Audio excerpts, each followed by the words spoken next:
Hi guys, welcome back to our channel. I hope you are safe and doing good. In the last video we have discussed about the basic of mental health and some facts related to it. As promised, we are back with another video to discuss in detail about the different psychological disorders. So in this video we will talk about mood disorder, some symptoms, facts and much more in this video.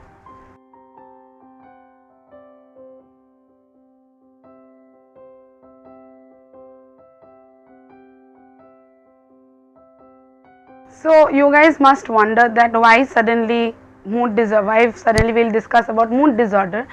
But as I already discussed in the previous video that due to this pandemic situation, many people are suffering from mental health problems as there is an uncertainty of future and there is a distressing situation. People are not sure about their future, that is leading them to many mental health problems. People are facing tough situation or difficulty to keep their sanity and maintain their mental health. Not only because of the coronavirus situation, people also cannot, because of the coronavirus situation, many people cannot meet their friends and family due to the lockdown and quarantine period, and they cannot discuss about the problems that they are facing. Not only that, many people are also dismissed from their employment. Also, people are anxious about the widespread of coronavirus cases, and that is all leading to stress, anxiousness, overwhelmed situations and other problems, and that leads to depression.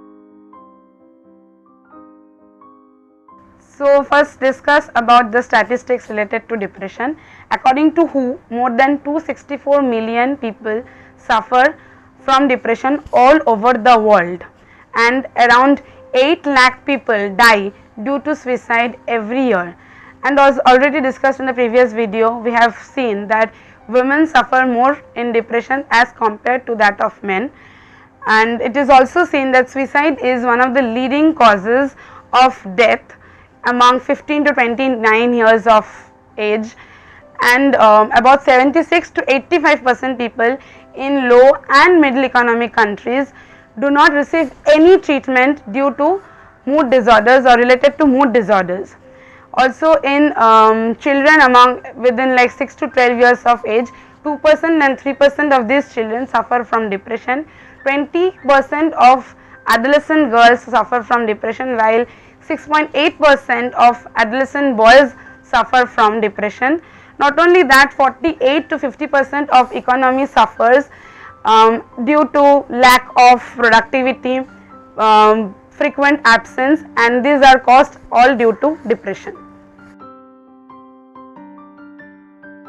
So people usually know that there are two types of mood disorders. Number one is the bipolar mood disorder, and number two is the unipolar mood disorder, or also called as major depressive disorder. Now under major depressive disorder there are again 6 types of disorders, and in this video we will discuss first what are these disorders, and later on we will proceed to the other two, the main two mood disorders. So let's start discussing about the 6 types of depression.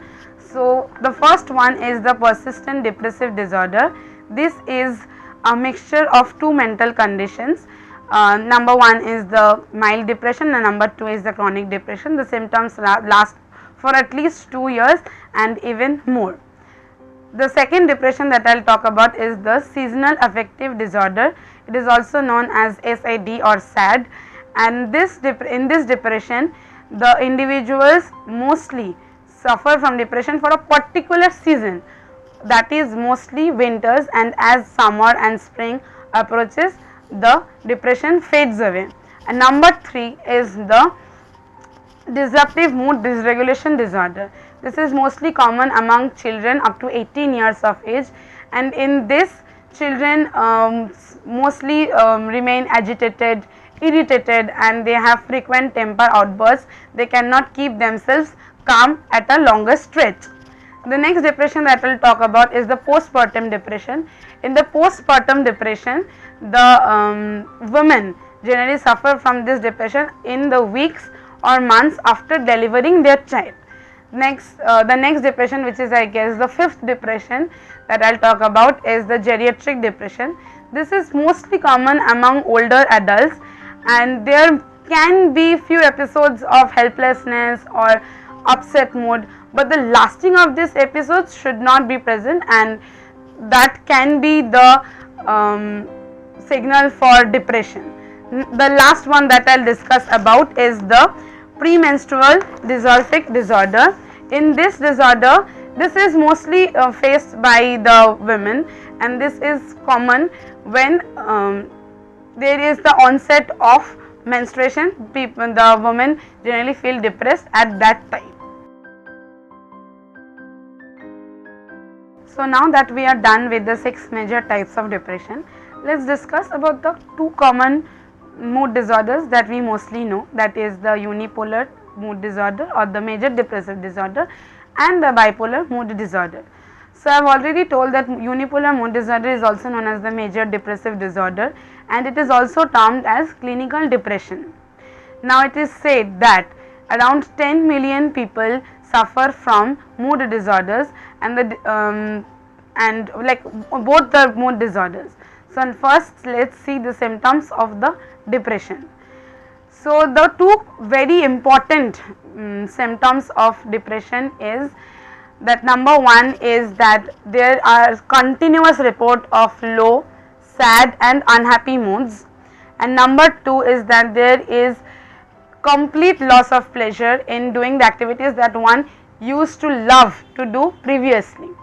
Apart from that, there are other symptoms like mostly people report that they lose their appetite, they do not feel like eating, and as a result they lose a lot of weight. This is not common among all the individuals. Some people also report that they gain weight due to depression. And another symptom is that people generally tend to have sleep disturbances. They have trouble sleep, insomnia, early morning awakening. These are all the symptoms that are being reported by the individuals that are suffering from depression. Also, again, there are few exceptions. Many people again report that they suffer from hypomania, that is, they tend to sleep a lot. Apart from that, there are other many symptoms like most of them feel tired and fatigued, and that is the reason they do not feel like getting up and doing a lot of work. And again, there are many people again tell that they feel guilty, they feel worthless, and there are no grounds that they should feel guilty about.